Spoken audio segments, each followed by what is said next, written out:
Baseball is dead. Rest in peace.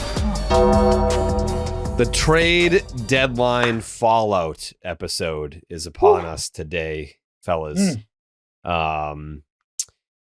Yeah, some teams had good trade deadlines. Some teams had bad trade deadlines. Some teams had inactive trade deadlines. Some had, I guess, not aggressive enough deadlines. They made some moves, but it's like, okay, but did that really help you? There's a lot of different, everyone's deadline's different, you know? Yeah. Yep. That's why it's beautiful, right, Dallas? That's why it's beautiful. It's because every trade deadline can be different, but they're all respected and, you know beautiful is that is definitely one word that could be used to describe the deadline. I don't know if that's how I would describe my personal experience with this year's deadline. Give me a few days. I don't want to hear that. Give me a few days. Well, look, I'll be honest. I think you nailed it in terms of what this deadline provided. And I think this podcast group specifically is essentially the Goldilocks of the trade deadline, right? Because we were the epicenter. There was a team who probably did just enough, just the right amount, and got the right returns. There was a team who did not nearly enough, basically nothing. I think you can actually say nothing. They did nothing. And then there was a team who, I don't know if lateral moves are a way to describe it, because I think you'd like to think that the moves do help in some form or fashion. Was it quite what you needed? Well, none of our teams did nothing. I think we can debate about whether or not they helped or whether or not they were necessary, or let's just get into it. Underdog Fantasy is the easiest place to play fantasy sports. Playing their pick'em game is as simple as selecting higher or lower on player stats like strikeouts, total bases, home runs, and so much more. I don't know that do I have picks today? I'll throw out some picks today. Fuck it, why not? Make sure you sign up with the promo code Jared. That's Jared to get up to $1,000 in bonus cash and a special pick on Underdog. That's Underdog Fantasy promo code Jared. Thank you to everyone who tuned into the stream yesterday. Big numbers. I believe as far as any other baseball media company that was streaming for the deadline, we were number one, the best in the world. Number one. We did it. Great work by the entire crew. We're the best to ever do it. Hit 20K subscribers also on the YouTube channel, which was great.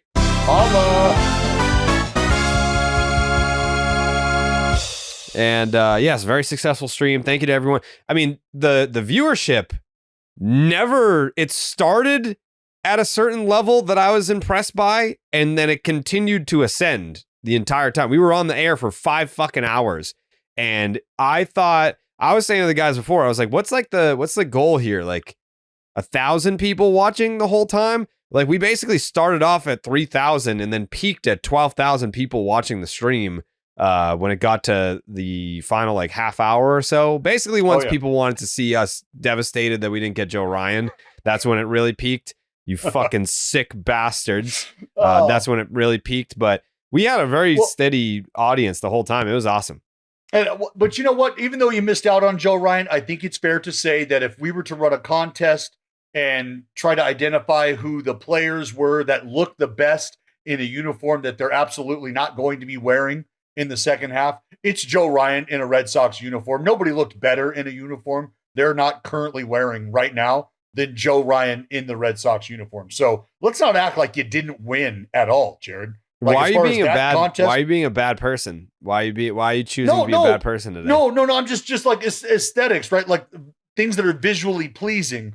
If we were to just look at that as a category in and of itself, I don't know that there's another team that even holds a candle to what the Red Sox were able to achieve in that moment by acquiring, but not really acquiring Joe Ryan. On a more serious note, can we address, and I'm not going to call out, I know social media people, they're fantastic. Can we call out, without naming names, just the individuals who, when Eugenio Suárez was traded to the Seattle Mariners, that there were actual photoshops made of him in America? Like, you could see like the graphics were photoshops of him in a D-backs jersey, but it was photoshopped to a Mariners jersey. That was, it happens, you know. That's a social media team having a process and not veering from that process. Trust the process. And maybe employing some people who don't know baseball. Yeah. Sure. Not everyone here knows baseball. We have Dallas. There you go. Case in point. I don't do the graphics either, so you really start to question. I had to do a triple take and be like, is this a Photoshop? It is. Oh, it is. Oh, no. It's okay. It's okay. So let's start with Dallas, because we talked about, this was kind of the epicenter of the trade deadline. We don't have a Yankee fan representative on the show, which is unfortunate, because I feel like that would it would be great for debate, one, and it would also be it would be good for the commentary in regards to the trade deadline, because there were a lot of trades that were made by the New York Yankees. But as far as the Oakland A's, they did make a deal that got a lot of people talking. Dallas, why don't you finish the rest? Yeah, Mason Miller, he gone. JP Sears, he gone. It was understood that Mason was going to be a guy that was targeted, highly sought after by a lot of clubs for obvious reasons. For Mason, it's about what he represents for the back end of a bullpen, whether he's sliding right in to take care of the final 3 outs. The best part about Mason is the mentality that he comes along with, which is whether you want to give me those 3 outs or you want me to take care of outs in a different capacity, I don't care. I am here to win. And he genuinely means that.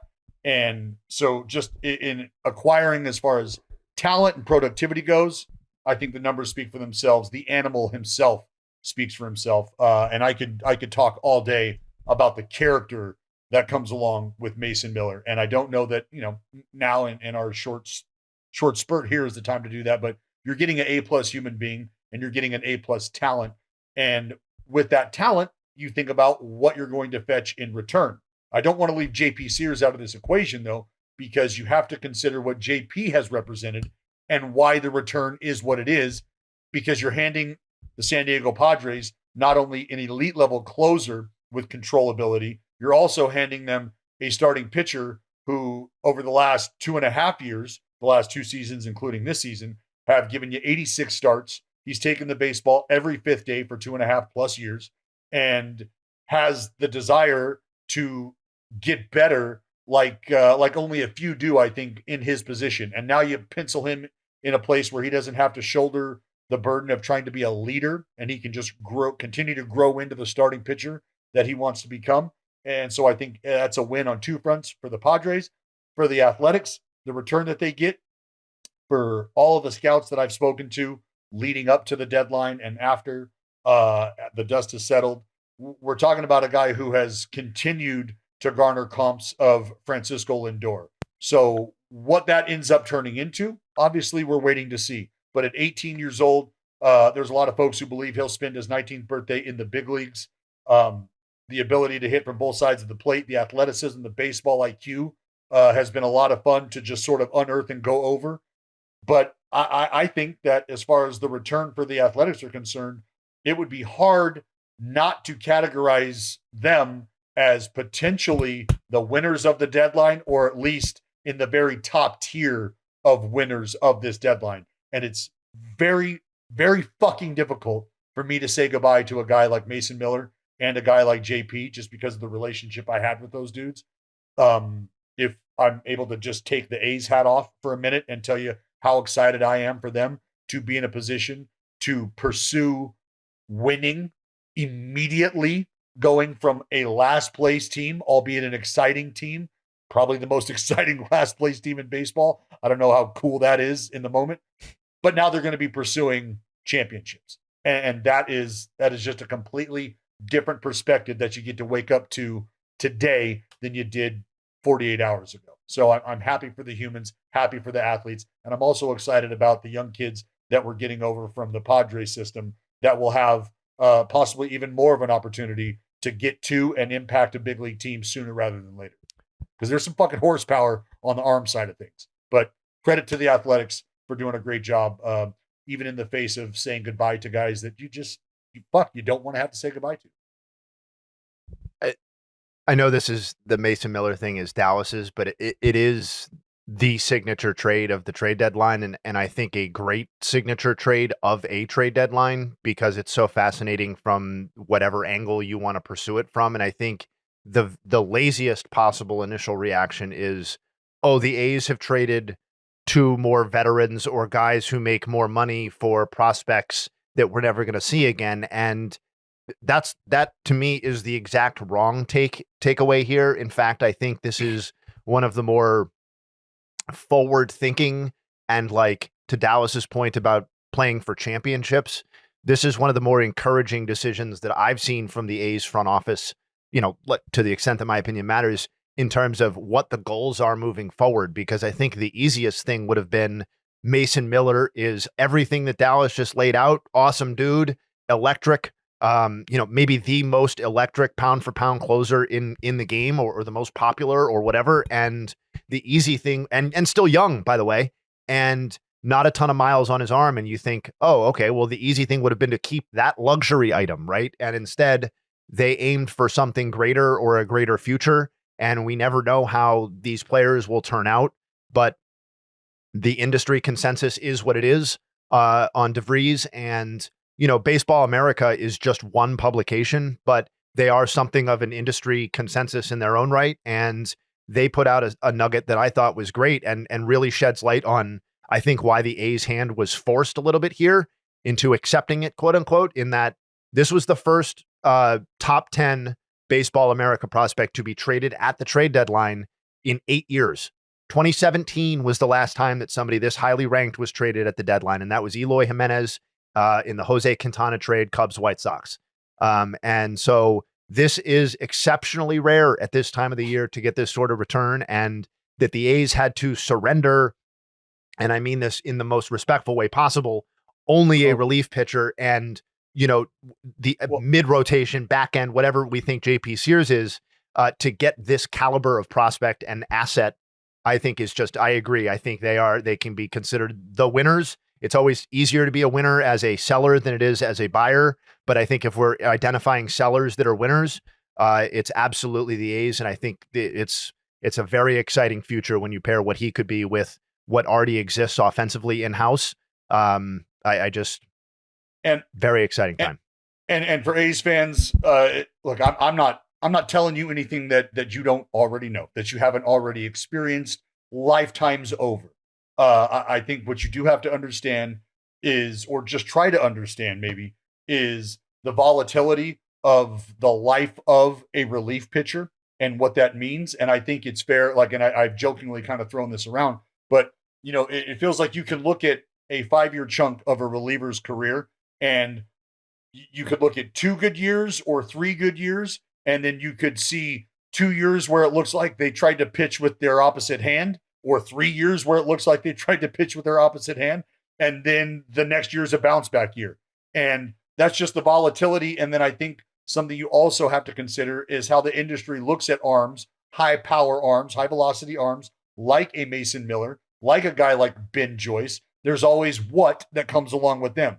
The apprehension and the anxiety of a potential blowout, of a potential injury that you're now going to have to sustain as an organization who's harboring this type of horsepower. Are you in a position to sustain that should that happen? And so I think for the Athletics, also taking note of what they have now started to see and unearth and polish by virtue of relief corps arms, right? I'm talking about a guy like Michael Kelly. I'm talking about a guy like Elvis Alvarado. I'm talking about a guy like Jack Perkins, who may very well find himself in the starting rotation. But when you start to identify guys that you think could step in and fill a void that you very well may create in an effort to make the future better. And I know A's fans are going, brother, how many fucking times have we been looking to make the future better how many times have we been just 2 years away from having a brand new stadium to play in? And I know we got to wait till we get there, but that's just part of the mindset. Understanding the resources you have in Mason Miller, the volatility and the belief that comes with the volatility of the shelf life of a reliever and what you can go and get. Just to put in perspective what the Padres and AJ Preller parted ways with this deadline, let me just give it to you this way. They parted ways with 3 out of their top 5 prospects. Said a different way, they parted ways with 5 out of their top 10 prospects. And if you squint one eye and close the other and look at it through this lens, they've actually parted ways with 10 of their top 30 prospects. 10 of their top 30. They took a third of those players and said, see you later. Give us players right now that we think can help us get to where we ultimately want to be. That is incredible. We're talking about prospects 1, 3, 4, 6, 7, 12, 13, 17, 26, and 29 overall of the San Diego Padres prospects that are no longer today wearing a Padre uniform or a part of that organization. Can I ask you guys a question? Maybe, Please. Maybe Jared directly first, I guess, since you haven't had a chance to talk since Dallas and I have been going. Is this the clearest case, AJ Preller, the Padres? Is this the clearest case of if you win a championship, it's a success, and if you don't win a championship, this entire approach is like an ultimate failure? Is it that clear cut? Because this is basically just another of the type of deals that they've been making, where it's paying, in the present or paying future cost for wins in the present, and they haven't advanced to a World Series yet, let alone won a World Series. Is that just the bottom line here, or is it more gray than that? I think there's a little bit of a gray area because say the Padres get to the World Series and they lose to a team that just bulldozed their way there and was red hot and whatever, team of destiny. I don't think that anything short of a championship is a failure.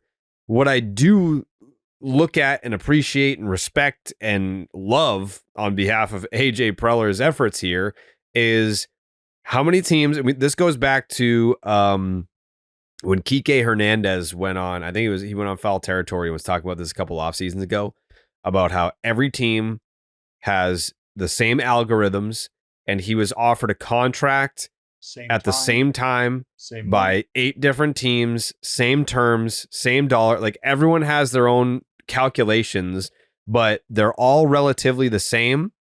And I'm sure it applies to the trade deadline where every team types in the names. Here's the value total of this side of the deal. Here's the value total of that side of the deal. So we're all working with the same metric system or something similar. And AJ Preller absolutely punched in the data, saw that he was not winning this trade, he was not winning this trade in terms of the value or perceived value, and said, you know what? This is what I want. I understand what numbers you want to slap on it, but these are the players that I want, and this is what it costs to get the players that I want. So let's make a deal. Numbers and evaluations be damned. I respect that. I love that because it's not like I'm trying to go back to the Wild West and having teams just flat out lose trades because they don't know what they're doing. I think it's more admirable when you do know what you're doing and the calculation says you're not doing this correctly and you still do it anyway because you have conviction. These are the deals that get done when you have baseball executives who operate with conviction. They believe in what they want, they identify what they need, and they go out and pay the price. And so for if I'm going to look at myself right now as an A's fan, everything that Dallas Braden just said about Mason Miller, great dude, young, exciting, super talented, effective. Those are all the boxes that you would want to check for a player that you were acquiring. That's great. But even the greatest closer of all time was never the face of his own franchise. That was Derek Jeter, if you want to go down that road. Leo DeVries has the chance to be the face of the A's franchise. That's the type of player that the A's acquired by giving up an electric closer and let's call it a number 3 starter. You got the organization's best prospect, Jared, and you got baseball's top 3 number 3 prospect. And you have the number 3 prospect in baseball, and it's only because, I guess Connor Griffin is also in high A, I believe. So you've got DeVries and Connor Griffin at high A, and then the number 2 prospect in baseball is in the big leagues. So really, it's like Chase Burns is going to graduate at some point, and we're talking about acquiring the number 2 prospect in baseball. And when you go back between DeVries and Griffin, can we have a conversation about it being a toss-up between who should be number 1? Sure. We can have that conversation. So you give up a closer on a team, by all due respect, Dallas. What point is it having a closer when you don't really win a lot of games and a middle of the rotation arm? Where was the downside for? Let's make the case, could be the number 1 prospect in baseball at some point before he makes it to the big leagues. He could become the number 1 prospect in baseball. And I think everybody, I hope everybody, I'm not asking for your sympathy. If I'm asking for anything, it's understanding that I do have the ability to compartmentalize how much I love Mason Miller as a human being.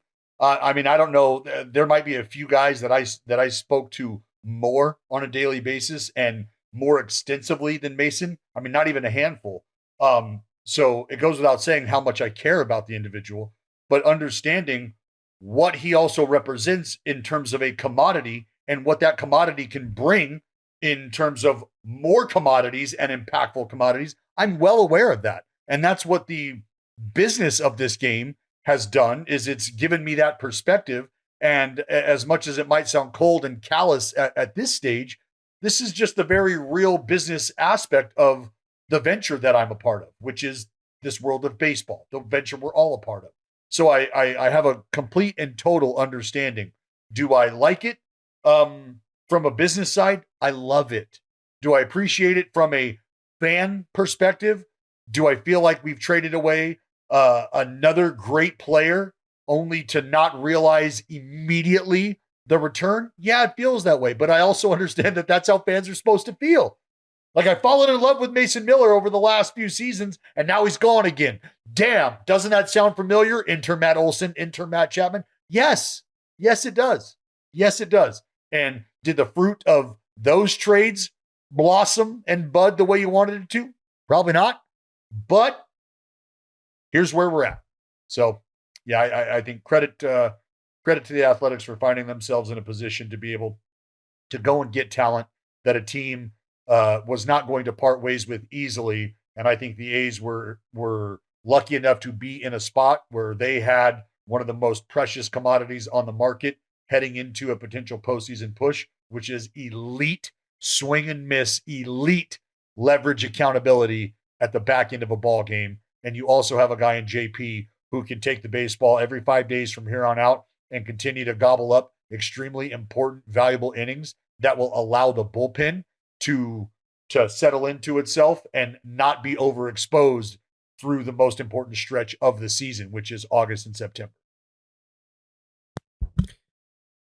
Any other thoughts, Jayhay, before we move on? No, I was going to say, Jesus Christ, enough about Mason Miller and the A's, you know? Yeah. Enough already. I don't know that I want to move directly on to the Joe Ryan thing because it didn't happen. There's plenty to discuss for sure, but there are other moves that deserve to have some. Well, I mean, we can kind of finish the Padres didn't just stop at Mason Miller and JP Sears. Ryan O'Hearn. Yeah, the Ryan O'Hearn deal kind of slipped through the cracks. I don't know if it's because people just know ball and they're like, oh, well, yes, he's an all-star DH in the American League, but has not been much of an all-star over the last 2 months. Am I wrong, Jayhay? I'm sorry. No, Aren't you the fucking stat nerd? Shouldn't you know like this? Ryan O'Hearn has done something like to you. No, I like Ryan O'Hearn. He's just not been that good. I know he has not been as good. I tweeted when it happened. That was one of the angles I took. Yes, I'm aware that he has not been as good lately. Yep. Not been good. Not been good. Yep. If I'm a general manager, so back in the day, right? Yeah. If we were in the 80s, breaking news. You got a Joe Ryan deal?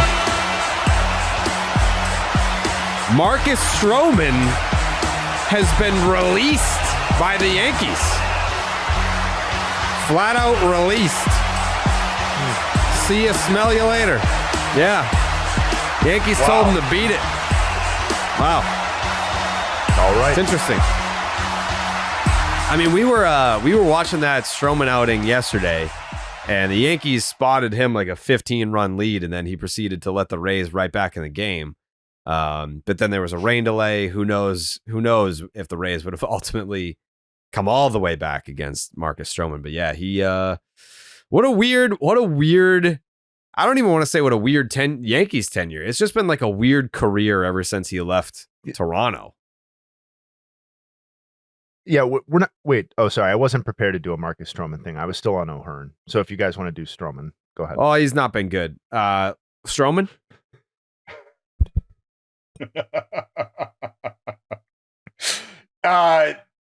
Look, it's never any fun when you get paid to go home. I think you can accept it because that's not fun. You're being paid to go. No. Well, and that sounds awesome. No, if you're a competitor, this sucks. If you're because what it is it's everybody sitting off to the side watching you have a very private conversation very publicly with the people who are at this point like the last ones to be interested in your services, and they have gotten to a point where they're like, hey, we're more than okay with just writing the check and having you not show up here anymore, because there is not a single redeemable thing that you're bringing to the table as of right now that we are interested in keeping around here. So it's not a matter of a production thing. Like, we're good there as far as what you bring to the table in the clubhouse, and we're good there. So thank you and best of luck to you from here on out. And it's like, hey, dude, we just had that conversation with the fucking microphone on. The entire school just heard that, right? This was supposed to be happening in the principal's office behind closed doors. Instead, it's over the PA system, and everybody knows that I'm fucking going home. What the fuck? So, sure, take your money, but if you're a true competitor, that almost feels like blood money in the moment, right? Like dirty money that you don't want because you haven't earned it. But you have earned it because of the work that's been put in to get to that point. That's just, those are the mental gymnastics that are going on in your head right now. Like, fuck, at least I'm probably just projecting how I would feel if somebody gave me money to go home. I would take the money, but I would feel like I would just feel fucking filthy, like I don't deserve it. It just sucks. So Bob Nightingale reacted to this, and he said, the Yankees have just released Marcus Stroman, who should be joining a rotation near you soon. Should he be? He's been awful this year. Well, yeah, but there are teams out there who still need innings accounted for. There are minor league teams that are also presumably near you. Yeah, that's true. Shout out to the Hartford Yard Goats, by the way. Yeah, absolutely. Come on down and pitch for the Yard Goats. I'll go see you at the Yard Goats. I'll make that commitment. I don't know that a team in contention is scooping up Marcus Stroman. It pains me to say this because I started off as such a huge fan, and I have since abandoned the bandwagon, and not because he has an ERA over 6. Like, I would still support the player, but there's just been so much just nonsense, like headaches with this guy. And it's all since he left Toronto. I don't know what the fuck happened or why, like, I don't know. But some of that has played out publicly, and teams talk, players talk. And I'm not saying he won't get an opportunity. I think he will get an opportunity. To Dallas's point, teams need innings. Teams need guys that can go out there and get outs for him to finish out the string. But that's what I think it's going to end up being. I think it's going to be a team that... Yeah, but like, is Marcus Stroman a finish out the string kind of guy that you're bringing in? I think at this point, well, from his perspective or the team's perspective? Quality-wise, he is. I'm asking, is that the sort of, given everything you guys just laid out or Jared laid out about the issues, is that a guy that you're bringing in to help you finish out the string? Or is that a guy you're saying, if you're a middle of the pack team, dudes from AAA? It's league minimum. I mean, I don't know. I guess like what team fits the bill? Because I mean, I think to Jayhay's point, yeah, there's going to be teams that are like, I could just call someone up and see what I got here. I scanned quickly while you guys were talking for possible homes, and it was obviously a quick scan, but it was kind of hard to find a spot. That was one team that seemed semi-viable, but like you're not giving him starts over anyone currently in the rotation. So he's starting off, and it's not even close in that regard because you just traded for Littell. Singer is dealing as we speak right now, and Chase Burns is your 5. So he's not cracking that. Maybe he'll figure it out, or maybe there's a spot that I'm not seeing, but I maybe the answer is that it's not a contender. Well, that's what I would think is, yeah, like Cleveland, Atlanta. What, plugging in a Stroh in place of a Bieber that was on his way back? Yeah. Yeah. I wonder how Cleveland, I don't see that really. I don't see that. You know where he would be a great fit? The Angels. Yeah, but you know what's he's crazy? He's such an angel. He is. Yeah. That's such a good call. What's sad, though, is that he's not even replacing anybody in that rotation currently either. You're not bumping Kyle Hendricks or Kohanowitz to make room for Stroman. I mean, Hendricks has probably been better, and you're not going to disrespect him, right? No, could you bring him in to, like, hey, look, you're going to go and sit down in the bullpen. You might pitch 3 times the rest of this year, and it's going to be in an absolute. You are like, bring a mop and bucket with you down to the bullpen, just so you don't ever forget what your role is going to be with this club for the next 2 months. You are here to pitch in the blowout and on the bad end of a blowout. That's what you're like. I don't know that teams are, because now you start to talk about the chemistry and the impact of messing with something like that. I don't know that you want to bring that into an equation like that. Wash will keep him in line. Yeah, Wash will have him back to the old Stroh in no time. Yeah, I don't know about that. I don't know about that. Well, can we talk about what the fucking Houston Astros have done? Hold on, just real fast. I just to support my boy O'Hearn. Oh God, dude! Oh, here we go. He's not good. Before we go on, just to pay off the Pirates segment, I understand that he's been struggling 688 OPS since May 28th. But yeah, that's bad, dude.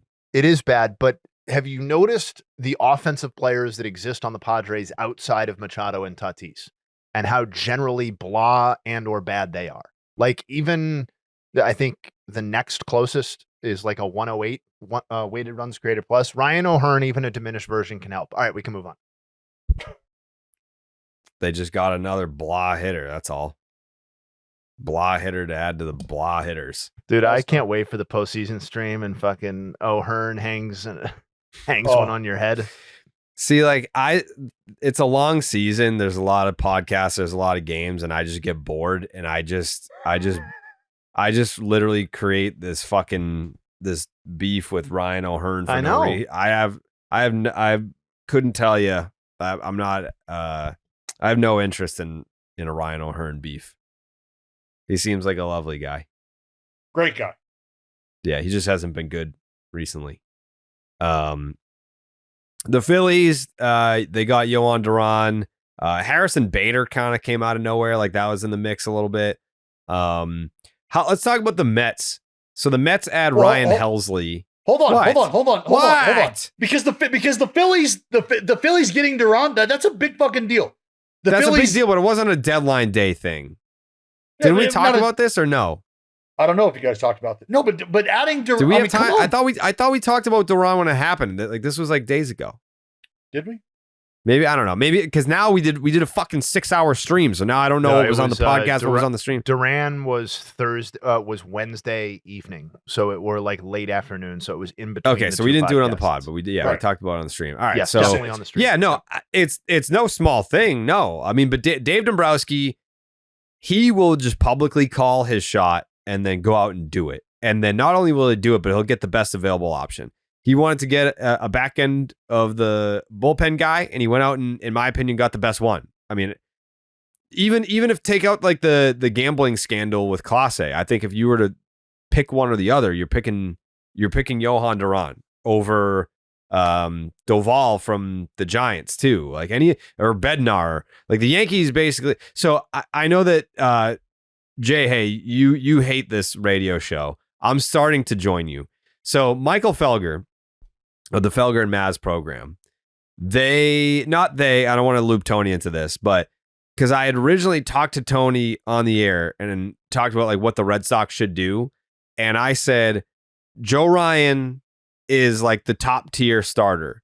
But if you can't get Joe Ryan, like the fall off to like the next best option is like it's significant. So then you should just do go build a super pen. And this radio station has taken that quote of me saying super pen and mocked it relentlessly for the last 2 weeks. And what did the Yankees do at this deadline? What did they do? Super pen. Yeah, they built a fucking super pen. They got 2 closers and another reliever that's pretty good. They said, you know what? We're not going to be able to get Joe Ryan, and Merrill Kelly is a Texas Ranger. So let's just juice the fuck out of this bullpen. Let's make it a super pen. And that's what they did.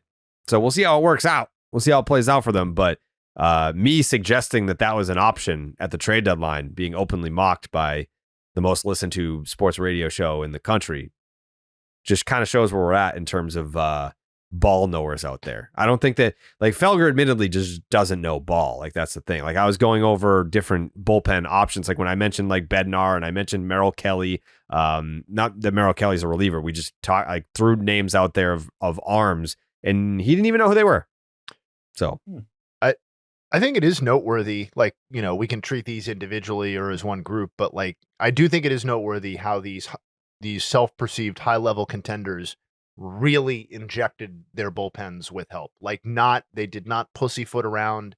They went like whole hog. And I think there were multiple quotes out there about how pricey some of the starting pitching was, or the perceived price of that was. And we already talked about, leading up to the deadline on this podcast, about how thin the position player market was basically at any position. That's why our boy Ryan O'Hearn got so much run, is because of how thin that market was. But like the Phillies, the Mets, the Yankees, and I think even though their deadline was disappointing, the by their fan standards on some level, I do think the Cubs and the Tigers deserve a little bit of credit for, at the very least, providing some help to bullpens that have been various levels of beleaguered, because the Cubs bullpen has been fucking unsightly. And so has the Yankees over the last month plus, like, you know, close to 6+ ERAs in both cases. So, I think the Yankees were the most effective of that group in doing so. But like, you know, Helsley and Rogers to the Mets and Duran to the Phillies. And I agree with Jared. If you're identifying a single reliever asset that was moved, Duran would be the guy that I would want, or the guy that I, even among guys like Clase, as he said, that could have been moved, I would go with Duran. But I think all of these teams meaningfully improved, and I think they deserve a lot of credit for just injecting these the weakest points of the roster with so much help. And yeah, Bader's kind of a throwaway in a sense, like you know, an afterthought. But the Phillies outfield has been absolutely dreadful, and he has been, you know, it's been a good Bader season. I know that's hard to predict sometimes, but it's been one of the good ones, and he will help on some level, you would think. So I think those contenders deserve a lot of credit. Anytime you bolster your bullpen with a third of new help, you like that. Yeah. Did the Phillies do enough? Maybe not. I thought they would do more, but I don't want to say, I think it's too strong to say they didn't do enough, but I thought they would do more. Does that make sense? Look, it does, because I think they could have benefited from being a team that did exactly what we're talking about with the Cubs and the Mets, and that's wholly reinforce the bullpen, not just bringing one guy in to do that, but maybe multiple guys. And it's clear that there were multiple targets available, but I think feeling the way they do about their bullpen initially, to go out and just get, you know, one guy to help that, maybe could have done a little more. but Yeah. pretty good. There's a team that I feel like could have done a lot more, and I'm actually disappointed at how much they did not do. The Milwaukee Brewers. Shelby Miller and Jordan Montgomery. Mm-hmm. Is that going to get it done? Like for a team that you've got Jeff Passan out here tweeting like, "Hey, they're a big move away from being World Series contenders." Like they're, and I think John Heyman being the one like, "Yeah, the Milwaukee Brewers are the best team in baseball. Don't at me." And if you have these people out here beating your drum, and then your trade deadline is Shelby Miller and Jordan Montgomery, I would be disappointed if I were a Brewers fan. Well, I mean, look, it's one of those things where if you're the Brewers, think about where they're at in terms of starting pitching, right? They're top tier, top level, when the top 5 of the game, I believe, in starters ERA, and then you start to look at where they're at from a bullpen perspective, probably middle of the pack in terms of starters ERA, K per 9, shit like that. So, what are you with what's out there and with what was available and what you're willing to part ways with? I think that's been a narrative with this deadline is the starting pitching market, right? Relatively quiet on that front. Didn't see a ton of movement there. And I think a lot of that has to do with just the willingness of teams to either part ways or maybe teams feeling like they're comfortable enough with what their in-house options are. And they always look to bolster the bullpen as we see every year around this time because you need depth. You know that guys are tired. If it's a matter of being able to match up by throwing a lefty and another righty in the mix, and that gives you some comfort, so be it. But I think that's kind of where the Brewers were operating from is you feel really good about what the starting pitching is done for you and what the projection looks like for the rest of the season. Where do we really need help? And is there an opportunity for us to plug in a couple guys who might be able to eat up some innings out of the bullpen roles? And I think that's what they did. All right. I think Jared said he had to take a poopy. Was that right? Yeah, it's going to be an extensive wipe sesh. We're keep this. Me rolling. and DB obviously was he was jet setting yesterday, so was not able to make the stream. So we can just kind of empty the barrel here in terms of your thoughts. Let's back it up a little bit. Let's back it up because I've got a little bit more to say on some of these things, and maybe you do too. It sounded like you had something else to say on Jayhay Duran. Well, it's just for the Phillies identifying where you're going to need the most help, and again, just surface level statistics when you're talking about keeping runs off the board. I believe the Phillies have the 24th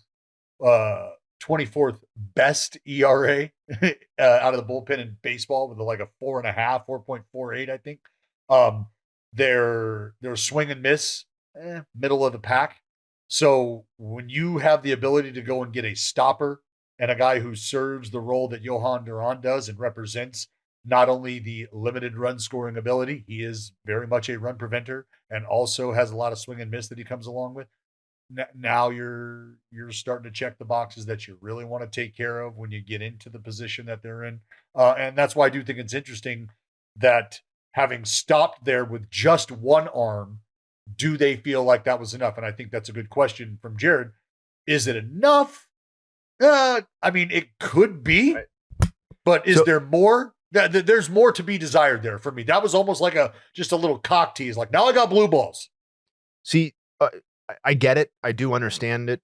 To me, that is a sentiment that like you can always have at the trade deadline, especially with pitching. It's like, well, I always want one more thing, right? I always want. Jayhay, give me one of the fucking Rogers twins. Give me Bednar. Well, give me Duvall. Like, go and get. You know what I mean?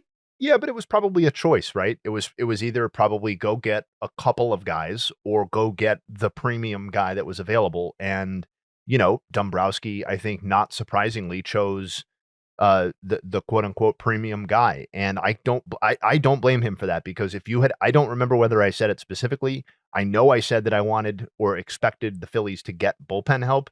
And if you had asked me pointedly, which guy do you want them to go get? I would have said Jayhay Duran. And so like, I'm not going to be this to me is like, maybe it's not an A+ because they didn't go like above and beyond. But this to me is like they're in the winners category. They're in the we're not labeling them category. But to me, this is enough. And if it falls short, it falls short. But I think they made the move that was most pressing for them, and they didn't need anybody in the rotation, so we can put that aside. And I don't think there was really necessarily anybody available offensively who made a ton of sense for this team. So then let me ask it this way, because I think this is an interesting way to look at it. With the Phillies potentially having made the least amount of moves, could it be considered that these are two of the most impactful moves that we will see in terms of roster impact? Because we're talking about sliding in premier back into the bullpen talent, right? And Jayhay Duran, here's a closer. And we're also talking about a guy like Bader. I mean, I'm just trying to think about the roster in my head right now. This guy's going to start. He's going to be at center field, right? Well, and also like more to the Bader point than the Duran point, but like sometimes it helps to add a great piece. It helps to go from average to great or good to great, right? In an area or in a specific position. It can also really help to go from terrible to average or terrible to adequate. And I think that's the Bader move for me because, like, you know, wins above replacement, again, one way to measure things. But if you look at that, the Phillies had received 0.6 wins above replacement from all outfielders this season.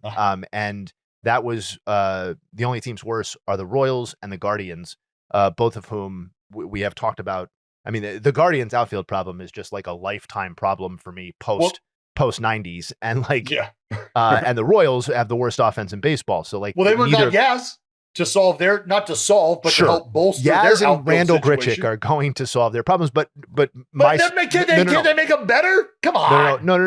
I was going to say, my snarkiness aside, that's not much different than the Harrison Bader move, right? Where you're going from sub replacement to hopefully replacement level, maybe even better than that. So like, I do like the Phillies deadline. I guess when, you know, you stack it up against the Mets, who, you know, they added 2 relievers and an outfielder, and Cedric Mullins is sexier in some ways than Harrison Bader and all of that. Then like, maybe, but like, I would rather have Duran than either of the relievers that the Mets have individually, even if I like their deadline as well. So I think the fact that there was an arms race in that sense in the NL East, and that both of those teams went after that, I do think is an interesting compare contrast moving forward, because, you know, you're going to see Halsey in big spots, you're going to see Duran in big spots, and given the way the East Coast media machine works, if one thrives and one sucks in a big spot, that's going to be a storyline at some point. Well, so that's why I can respect that the Phillies, you know, didn't go crazy, maybe in a situation where they may feel pressure to do so. They did exactly what they felt needed to be done. But let's say Duran, for whatever reason, let's say things aren't the way they anticipate them going. And let's say that happens with the Mets on one of the two fronts. Doesn't getting that extra arm help or just sort of soften or cushion the blow if you know, let's say that Helsley doesn't work out and it's not going great, but Rogers just comes on and is fucking goose eggs from here on out. Like that's why it's almost just like hedging the acquisition.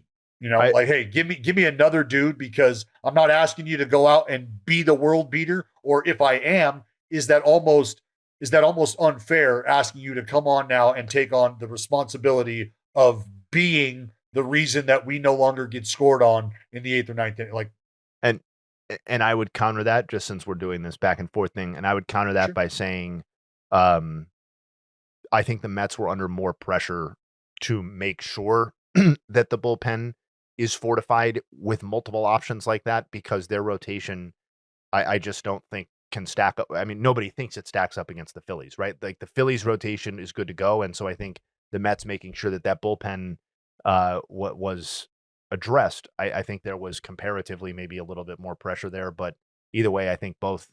I mean, Ryan Helsley, like, I know it's maybe he's, you know, he's been around for 4 years doing what he does, so maybe nobody cares anymore. But we're talking about a guy with a 2.03 ERA and and like a you know, I don't remember exactly what his strikeout rate is exactly over that period of time, but it's like a 30% strikeout rate over that stretch.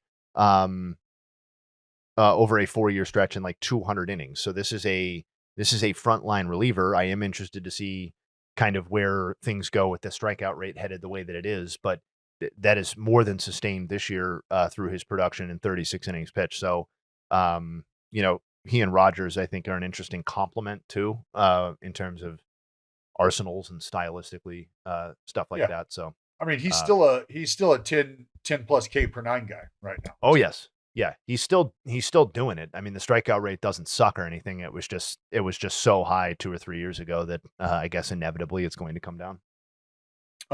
With what we saw, and we'll get to the Mariners adding a Eugenio Suárez, but sticking in the AL West because it is interesting on multiple fronts and for multiple reasons. The Carlos Correa Houston Astro reunion. And it wasn't just Carlos Correa, Jesus Sanchez, and Ramon Urias also coming along into the deal. But with Jeremy Pena on his way back, we know that Jeremy Pena will be playing baseball again for the Houston Astros this season. And we know that Jeremy Pena, who plays shortstop, Jeremy Pena, the ALCS and World Series MVP, Mr. Pena, as you may know him, will be returning. With that said, Carlos Correa also returning. Carlos Correa, the third baseman, returning. What was your... Go ahead.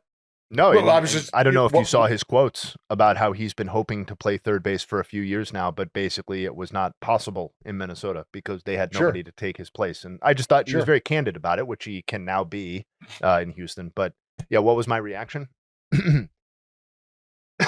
I'm kind of conflicted on this one, to be honest. I like the I like the reunion part because it's like, it's cool to bring back a franchise legend.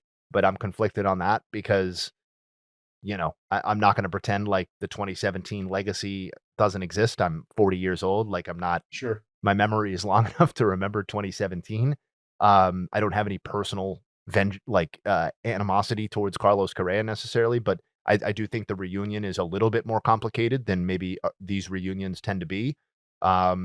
The GM was fired up. Dana Brown had his quotes, which I thought were kind of cool. You don't necessarily get that level of candor from a GM. I thought that was a little bit neat. Obviously not the original GM connected with all of that, but to bring back a franchise favorite is cool. That he's moving to third base to accommodate Jeremy Pena. Not like he had a choice. It sounds like he genuinely wanted to go to third base, but I do think that's another interesting little twist, given some of the motivations for why Carlos Correa was allowed to leave in the first place, right?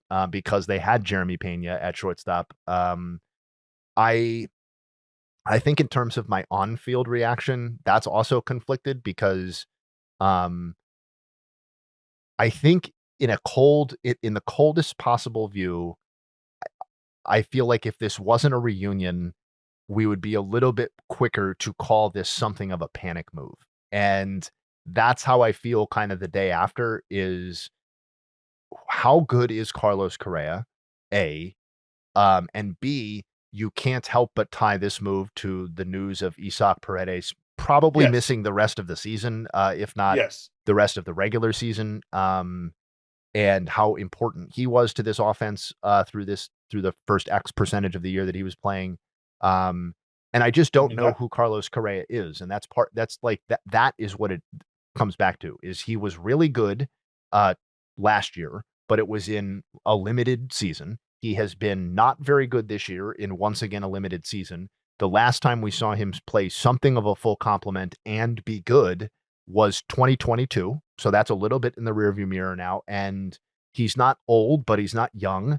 And the trade was from Minnesota's end, we can just call it a salary dump. Like they just got out of the contract, and I think the number was that they're saving something like 70 million of the 105 or 72 of the 105. The Astros are paying, or the Twins are paying 33 remaining of the 105 remaining. Mm-hmm. So it's a real monetary commitment still from the Astros as well for, again, a player who I'm just not sure what we're getting. So I could see it working out. They needed help. But by their own admission, this wasn't really the type of player that they went into the deadline looking to acquire, but they ended up acquiring a right-handed replacement for Isaac Paredes anyway because they were kind of forced into it. So I admire the bold move. I sort of like the reunion. You could tell me this works out in so many different ways, and I would tell you, yeah, that makes sense, DB. Like, oh, he's a postseason hero in Houston and they win the 2025 World Series. I see it. I see it. He's got a history of postseason performance, perhaps somewhat tainted. You tell me that he has a season much like he's had to this point and is not much of a value add, and they have $70 million remaining that they owe him after the season, and it's looked at something of a kind of an albatross, mini albatross. I could see that too. So I've said enough on this, but that's how I feel. I think with the pending return of Yordan Alvarez, sliding a Carlos Correa into this lineup, I think there's an opportunity for him to have some of the pressure alleviated, and maybe he finds himself in a spot in the lineup where he's feasting because they have to approach things a little differently. Who knows? I think I think that also combined with the turbulence that I think could be felt initially upon his return, because I think you're right. I think there's going to be folks who see Carlos Correa in an Astros uniform and are taken right back to 2017. And I mean, we are so far removed from that these days that I don't know that that's going to impact the player or the players. Because a lot of the conversation during that time was, how can this group in the 2017 or 2018, 2019, how can this group compartmentalize, right? How can they close the doors, block out the noise, and just continue to go on about their business? Is there going to be vitriol coming their way again to a level that they haven't experienced because they haven't had some of those same people in house? George Springer's not there, right? Like, just guys are gone. Bregman's gone. But now Correa's back. From a productivity standpoint, the idea that Isaac Paredes is probably, like we said, going to miss the remainder of the season, and you don't think you have another option that you are comfortable enough with to plug in, I do kind of see it as a very convenient opportunity to bring back a familiar face who you think can find some resurgence because they are brought back to a familiar atmosphere that does involve winning, that does involve heroics. He's going to step into a leadership role almost right away. And I think that's all going to, I think that can all impact them positively, whether folks want to hear that or not. Probably makes sense to stick in the AL West here. Mariners, Rangers, I'll let you tackle whichever one you're more compelled to get into right now. But I think obviously a lot of adding done in the AL West. Well, Jayhay, it was on this very podcast that I said at the very beginning of the season, when we were talking about who was going where and how deep a run we were going to see, I tabbed the Seattle Mariners as a team that was going to make a deep run because their pitching was going to put them in a position to force the front office's hand and go and get some offensive help. Well, look no further than Eugenio Suárez and his reunion in Seattle. He and all the homers he's been hitting this season have found their way back to Seattle. So I'm not sure that there's a bigger need and fill for this deadline than the Seattle Mariners needing help at third base and filling it with the season that Eugenio Suárez has had so far. And I'm not sure if you caught wind of how the transaction kind of happened and materialized and how they were able to get Eugenio on the team playing, but with the Diamondbacks in town playing the Athletics, that series starting today.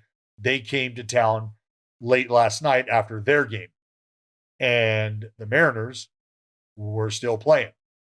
And so, hey, can you guys just kind of hang out on the tarmac for a little while? If you can do that, Eugenio's going to be landing here soon. We'll be able to just grab his shit, put it on our plane, and get headed to where we need to. Sound good? Sounds great. So, in just a funny little anecdote, that's how Eugenio got on the team plane again for the Seattle Mariners. But I love it. I love it. I love the idea of going and getting a guy that especially this time around, is having a pretty good go at it. You need the offense. You need help there. It's another power bat that you add in that can really force the hand of pitchers to have to make a decision, managers, when it comes to picking your poison and matching up with Cal Raleigh. So I love this move for Seattle. Yeah, I mean, it's no surprise that Dipoto and the crew were bold, right? And went ahead and addressed what the team needed, which was largely offense. I mean, obviously, I know the team got Caleb Ferguson, but it's Suárez and Naylor. And, I got to be honest, like, I think and this is no disrespect to Suárez, the jokes that I made about his previous Mariners tenure aside, like, I'm just as excited about the Josh Naylor ad and the combination of the two, I feel like, because you mentioned it earlier with uh you felt maybe a little bit better about the Mets than the Phillies deadline, specifically because they gave themselves like two options in the bullpen or a little bit of a cushion there. And I almost feel that way about the Mariners offensive acquisitions in that, I think we're probably all on the same page that this offense ideally needed two bats, and they went out and got two guys. And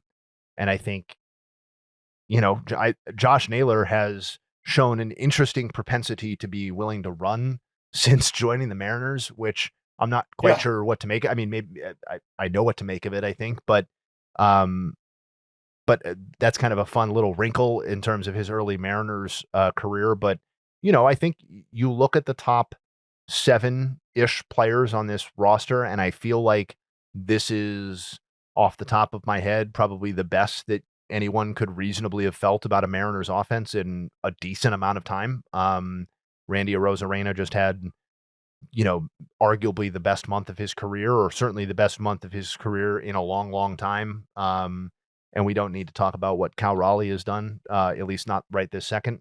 But you talk about Arozarena, Raleigh, Julio, Naylor, Suárez. And on some level, I do think JP Crawford belongs at the bottom of that conversation as well. And I think that's a playoff caliber lineup that they've now constructed. And, it's the AL West is obviously Houston's to lose, but it's just so fascinating. I know we haven't gotten to the Rangers yet, but that the Rangers deadline was largely taking the strength of their team, at least statistically to this point, and adding another guy to that mix in Merrill Kelly. I thought was, we talk about teams injecting into the weaknesses of their roster. And I think it's fair for the Rangers to view their rotation situation as a little bit more complicated than just, we have the best ERA of any rotation in baseball. Like, it getting another guy makes a lot of sense, and I think they were smart to do so. But that so much talent was injected into this race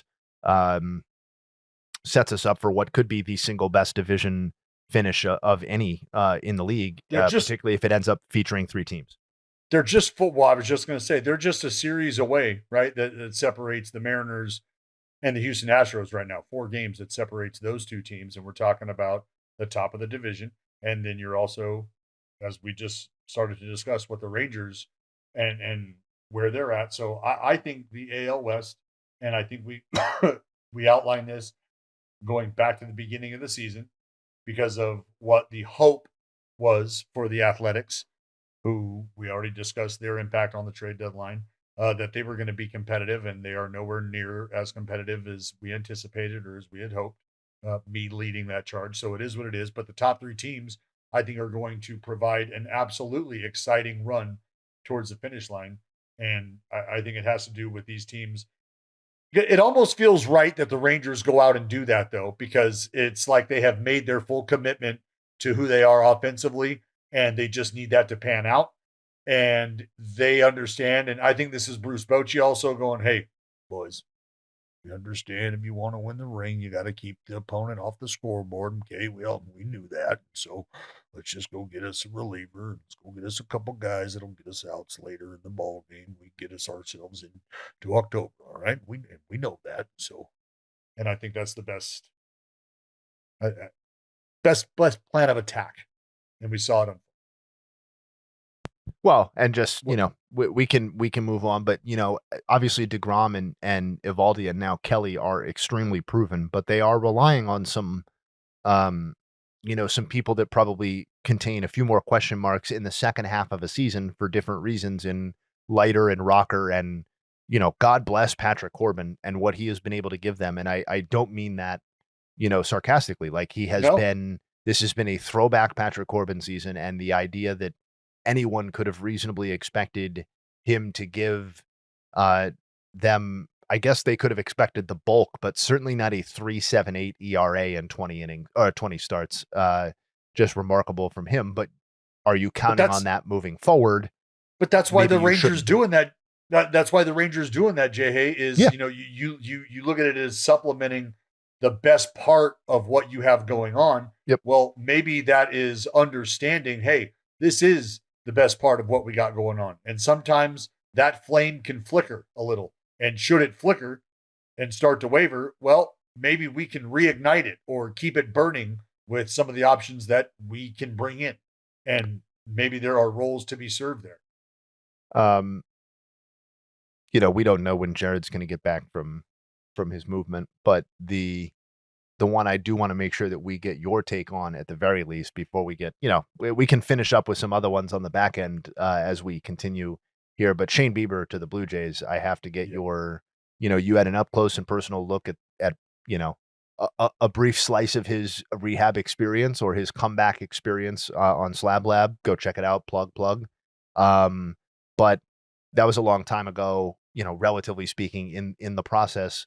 What are your expectations given what you've read about his rehab or heard about it, and just what what the transaction represents to the Blue Jays given what their renewed goals are for the 2025 season?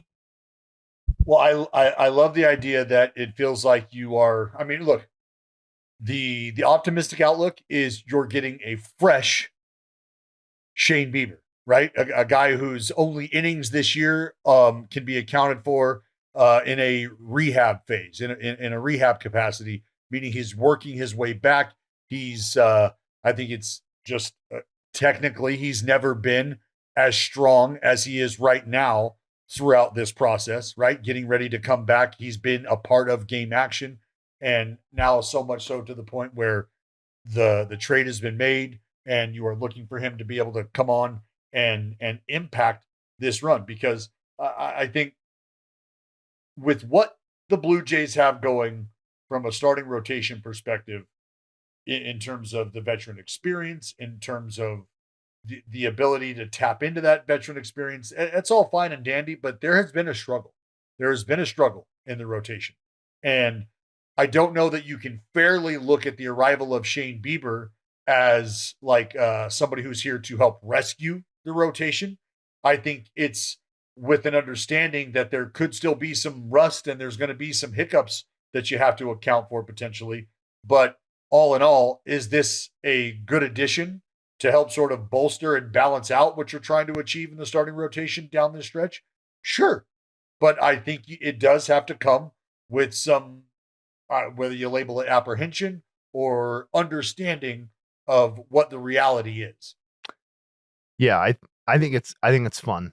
I'm sure there are some different directions they could have gone. It sounds like the prospect that they gave up is not a nothing guy. I think Passan referred to him as one of the great pop-up prospects of the 2025 season. So that Cleveland, I shared my thoughts. I guess, not everybody who's listening to the podcast listened to the stream, but I was very in favor of this trade, or at least my read on it. I'm not going to pretend like I was a Carl Stevens expert before the trade, so I'm not going to make up opinions that I didn't have.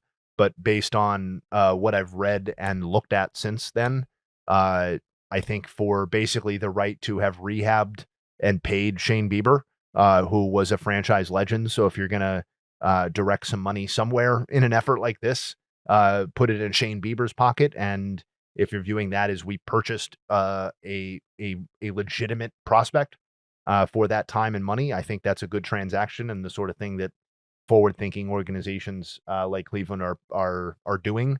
It's a bittersweet end to just yet another Cy Young winning Cleveland ace heading out the door. And, when he signed that deal, I didn't have delusions about him being in Cleveland long term. I thought it would play out something like this. I thought maybe we would see him pitch for Cleveland before it happened, but, no issue there. But from the Toronto side, it's just an injection of something they didn't have. And it's possible that it's kind of a flop.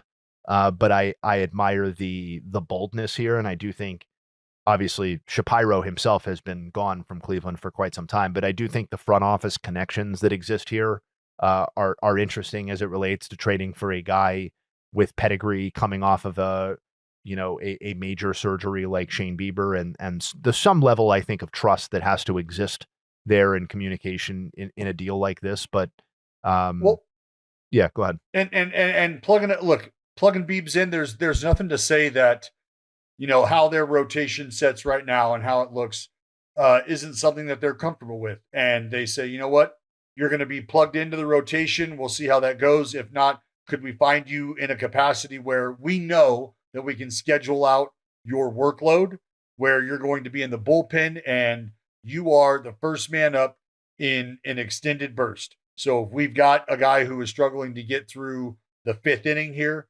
well, we'll plug a guy in to get the last out of that inning, and then you will have the 6th, the 7th, the 8th, or whatever. So be it. Who's to say he doesn't step into the rotation and perform in a capacity that has them put somebody else in that position? I don't know if Bowden Francis makes his way back, makes his way to the, who knows? Who knows? Yep. Well, yeah. And it's not like, if Shane Bieber shows, his previous form, he's probably the best pitcher on this roster. And if he shows even, 80% of what he used to be, he's probably, you could argue he's as high as the number 3 pitcher on this roster, depending on availability and stuff like that. So I did think that was a fun deal. Can I hit you with, I'm not asking you to have an opinion on this trade necessarily, but can I hit you with the trade that quote unquote scares me the most in terms of a team getting their hands on certain players or type of player? Let me see if I can think about this here. Okay.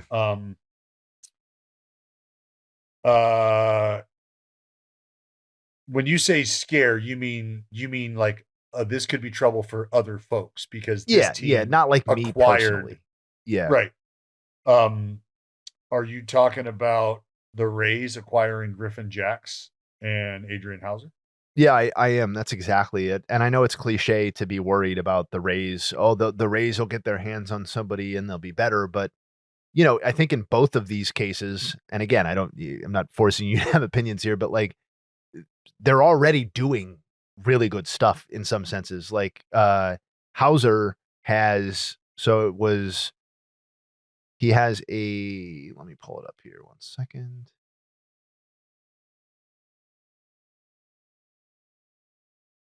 So he debuted on May 20th for this season. And since then, he has the 5th lowest ERA in all of baseball behind Skeens, Skubal, Framber, and Ranger Suarez at 2.10. So, a guy who was not all that, highly regarded or whatever entering this season has emerged as, something of a different pitcher coming out of the year. We can not necessarily going to do a full pitch breakdown here on Adrian Hauser. I could. But, and then Griffin Jax, I think I saw he's got like the 5th highest strikeout rate of any pitcher with 40 innings pitched. He's got the 5th highest strikeout rate at 36.4% behind Chapman, Hader, Brian Abreu, and Edwin Diaz. So I know we were going back and forth. Should the Rays buy? Should the Rays sell? Obviously, they're losing of late. Kind of, they definitely weren't aggressive buyers, but I think this is some cool opportunistic buying for them. That there's already something to build on here with both guys. Well, not only is there already something to build on, but it isn't cliche. I think it's just understood that there's going to be certain landing spots that are going to benefit players more than others, and it feels like if you have something to unearth on the mound, Tampa, for better or worse, has been a pretty good place to go to really sort of knock off the rough edges. And if there are those rough edges that exist here, this is a wonderful opportunity. I think the Rays have shown, for better or worse, they're a team who are going to capitalize and try to maximize what it is you do well for as long as they possibly can. And I think this is a great opportunity for both of these guys to find themselves in a spot where not only do you feel like you can get maximized, but should they be able to sustain this from a Rays perspective, you really like your opportunity now to plug two impactful guys in to what you have going on. I mean, and I don't want to say in areas of need, but in areas where if you're going to get help, I'll take it here. Absolutely. I'm going to start using that. Get maximized. Oh.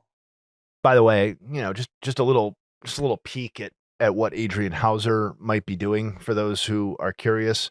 Curveball specifically. Again, these are pretty small samples because he didn't pitch much last year either, but they hit 476 off of his curveball last year with a 15% whiff rate. It's at 194 this year with a 30% whiff rate, so it's literally doubled, and he's throwing it 2 miles an hour faster and about double the frequency that he did last year. So, maybe that's something that intrigued the Rays, and they said, hey, you're throwing your curveball 16% of the time. What if we made that 25% of the time? Am I going to be watching Adrian Hauser's first outing with the Rays to see kind of what the pitch mix looks like?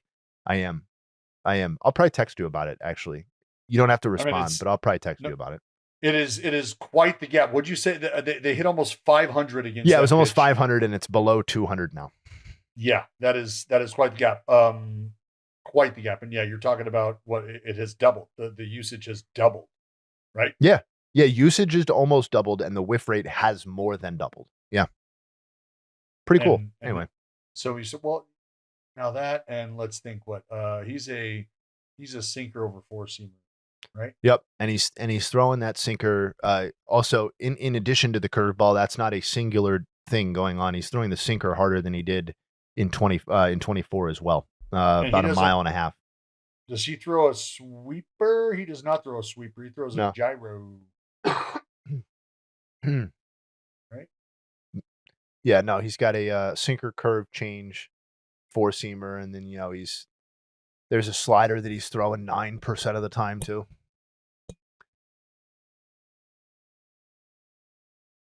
Nasty shit. Yeah, that's talking shit. Adrian Hauser. The Reds do anything for you? I mean, there's Brian Hayes, who I saw a Reds fan on Twitter today, or a Pirates fan, saying that they were going to lose their mind because they hadn't seen Brian Hayes pull a ball in 5 years. And he did in I believe last. Oh, hey, sorry. Look who's back. For more Brian Hayes, tune into the Golden Hour with Justin. Sounds like you guys could use some better help with this discussion. Yes. Which is great because Baseball is Dead is sponsored by BetterHelp. Did you know that? It is. I did know that. Yeah, I got my ass back in therapy last Tuesday. Same therapist. It wasn't that I didn't like my therapist. It was just like, season happens and scheduling, and then it's like, oh, you had to cancel one, but then you don't reschedule it, and then a month goes by, and then what was cool about my therapist? So she is my third therapist that I've ever had. I started going to therapy in 2010. This is my third therapist I've ever had.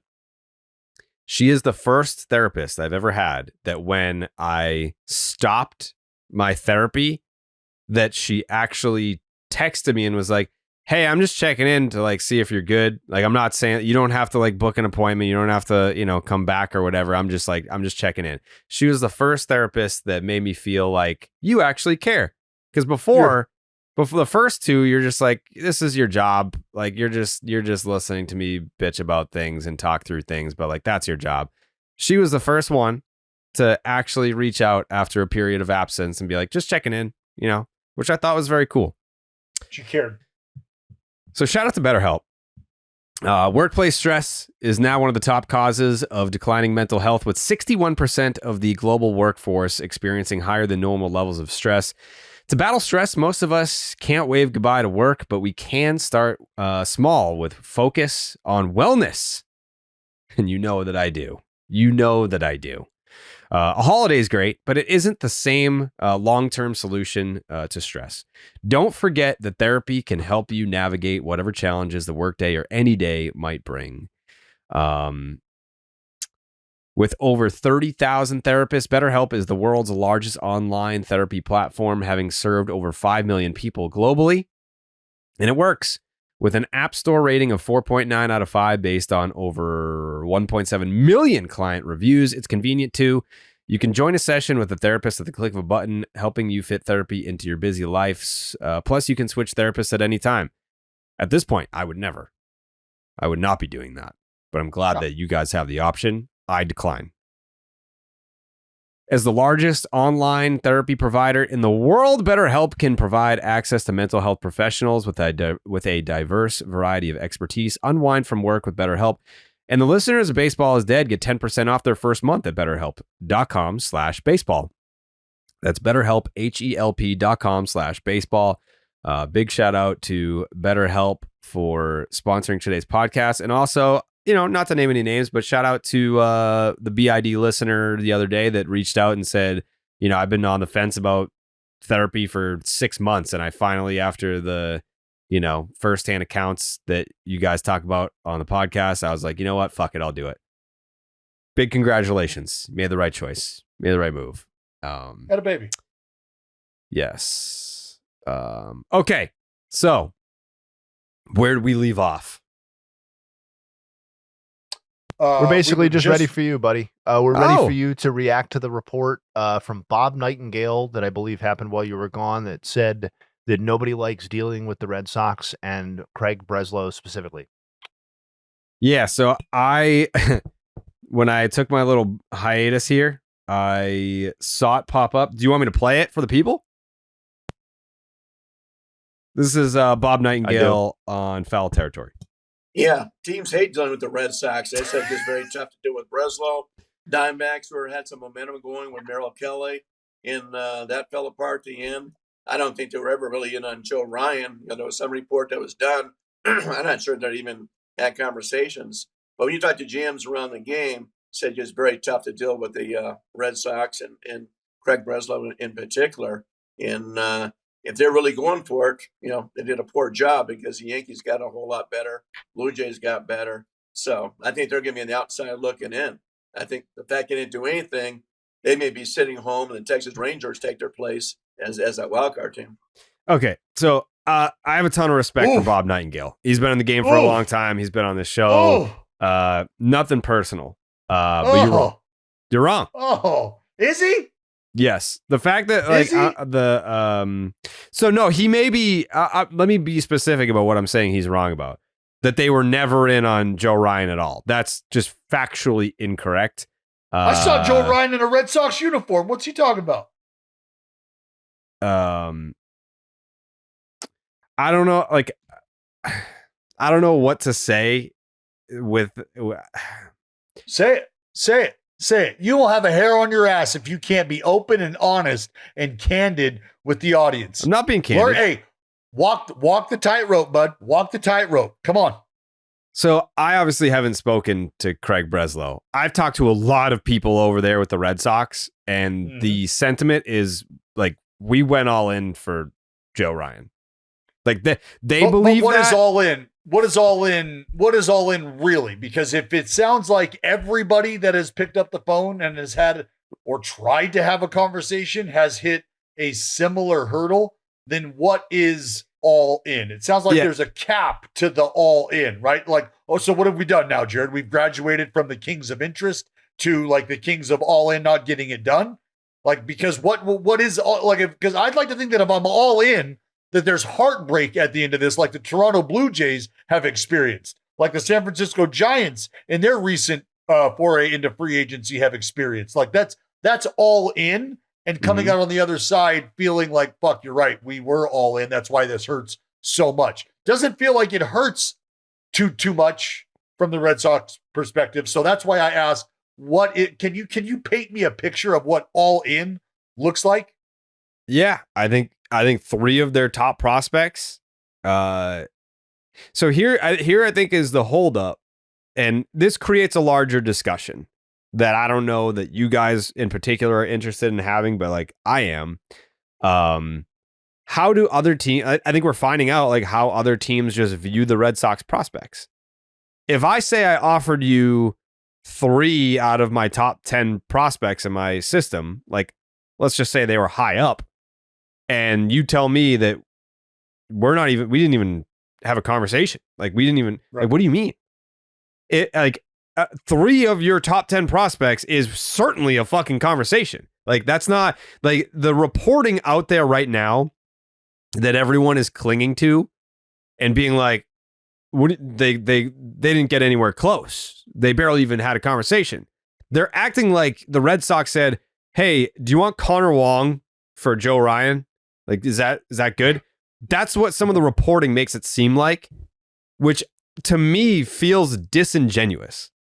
If a team calls you up and you can say their farm system sucks and their, 3 of their top prospects is not equivalent to 3 of another team's top prospects, fine.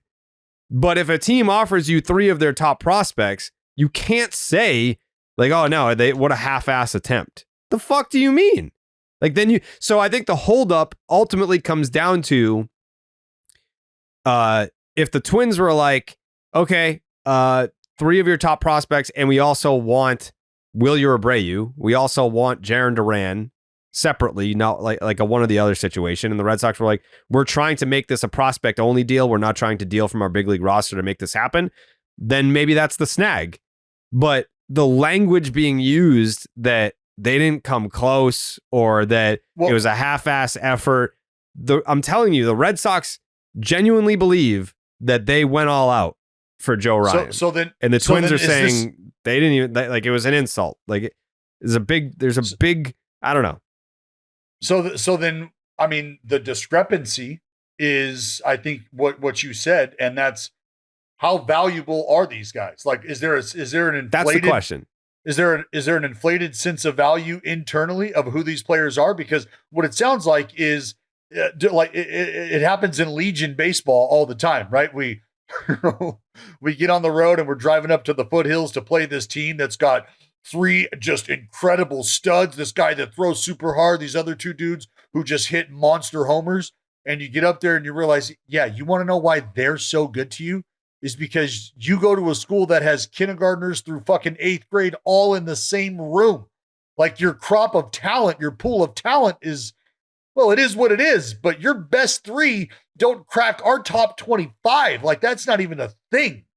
And is that the case where Craig Breslow and company have overvalued their prospects, have overvalued their resources? Because, I mean, haven't we had a guy that came up that was supposed to be, of impact, and Christian Campbell? Where's he kicking around right now? He's done a lot better of late, but yeah, he did get sent down. Here's where I don't like talking about this stuff, because like, obviously I don't have sources within the Minnesota Twins. All my sources are within the Red Sox or related to the Red Sox, surrounded by the Red Sox, whatever. So then if I come out and say something that goes against what the angry mob feels or wants to be true, then I'm just blindly defending the Red Sox. I'm not going to sit here and tell you that Craig Breslow is a good communicator. He's not. I mean, we all know that. It's not just, with other teams, their personal experiences would lend you to believe he's not a good communicator. It's like, no, like, you can hear it when he talks to the media. And I've said this to his face. Like, be more human. Like, you don't have to talk in algorithms. Like it sounded like he was making some progress with that. Obviously, with this deadline and the feedback so far, it's not gone much anywhere. But yeah, what kind of confused me / obviously bothered me, because I am a Red Sox fan and I want the Red Sox to acquire the player that I want them to acquire. Just the discrepancy in reporting, like John Morosi being like they almost got there, and people were taking what I said and I guess calling it reporting. When I said that they were on the 5-yard line of getting it done, I was talking about John Morosi saying that it was like close. I didn't know at the time if it was on the 5-yard line, because that would imply participation from the Twins. If it was on the 5-yard line, then the Twins were like, yeah, this sounds good, and that sounds good, and this sounds good. Just, throw in this other piece and we'll call it a deal. Like, my 5-yard line comment was in regards to John Morosi saying that it was close. Well, and then Rosenthal was like, nope. And Cotillo said it was nowhere close. And what was the word that Rosenthal used? Feeble. Yes, feeble. Which I believe is disingenuous if a team offers you 3 of their top prospects. So sorry, Dad, let me just ask one question. So do you think that the Twins presumably leaking that the attempt was feeble, or that negotiations were non-starters or whatever, and you knowing or informing that they offered 3 of their top whatever prospects, made a genuine effort? So do you think that the Twins classifying that the way that they have is a response to Craig Breslow being difficult to work with? Like, is the fact that those negotiations now seemingly have a level of, if not bad blood, then both sides doing their own PR spinning coming out of it? Like, is the Twins' response to this feeble attempt is that evidence that the Craig Breslow is difficult to work with thing at least was true in this instance, as the Twins believe it? Sure, that connects. It's the Venn diagram of devaluing a system or overvaluing a system, depending on which perspective you're looking at it from, and having a difficulty communicating. What sets right in the middle? Well, that's that response here is, Craig, you're telling me that these are your best prospects here. Well, what we're telling you is we do not value them the same way that you do. And if these are the only prospects that you're willing to have a conversation with us on, and there's other ones that we actually value in a place where you have these guys valued, well, we want to talk about them. And if this is all you're offering here, if this is it, well, that's not really an attempt, man. Like, you're having a conversation within the parameters that you're comfortable with, and we view that as a very feeble attempt to get this rolling. So, sorry, like, you can tell the outside world what you want about how hard you tried and how much you were willing to give up, but only you truly know how good those players are, and we truly know how good they are or aren't. And so if this is where you're going to leave it, well, we're not going to let our fans think that we weren't willing to get a deal done and we weren't willing to make something happen. You just didn't come correct, man. And you're not going to let us we're not going to be your scapegoat. Yeah, I think I'm still gathering information. Like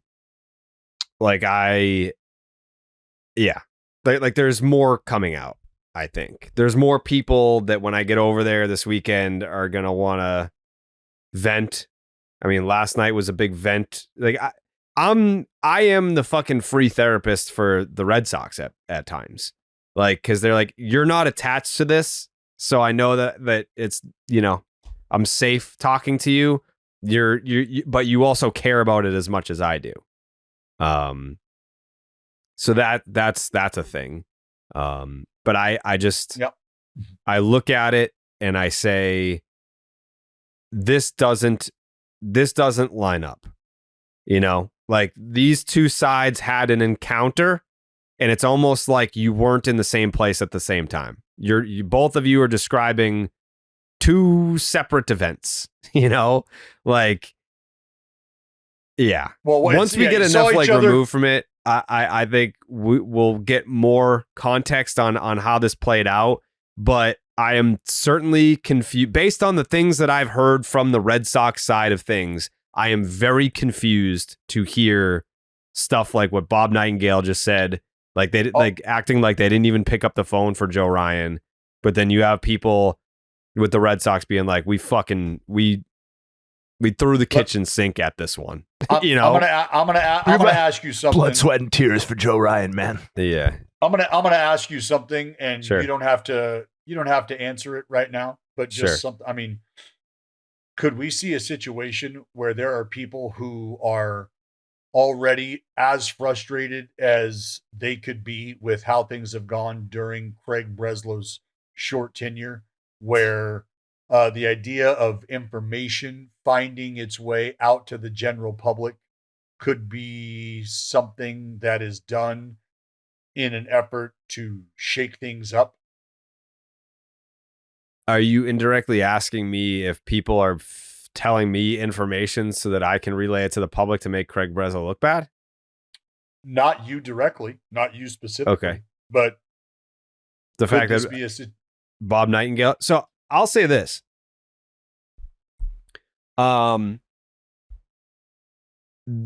The people, so publicly, Alex Cora last year said that trade deadline is not going to get it done. Like, he publicly criticized the return that the Red Sox got at the trade deadline. If he publicly criticized that one, how does he feel about this one? Yep. Right? So I'll say this. This will be a BID Red Sox exclusive. I'll say this. I already know, and Alex Cora is not included in this.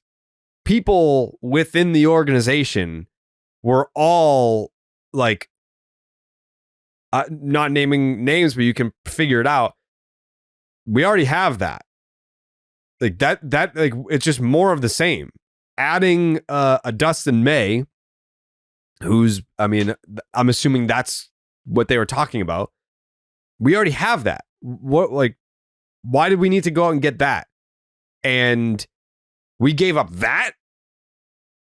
And then also, when he had his press conference at 7:00, obviously people throughout the organization were sitting there listening and not believing things, being like, well, that's, I don't believe that.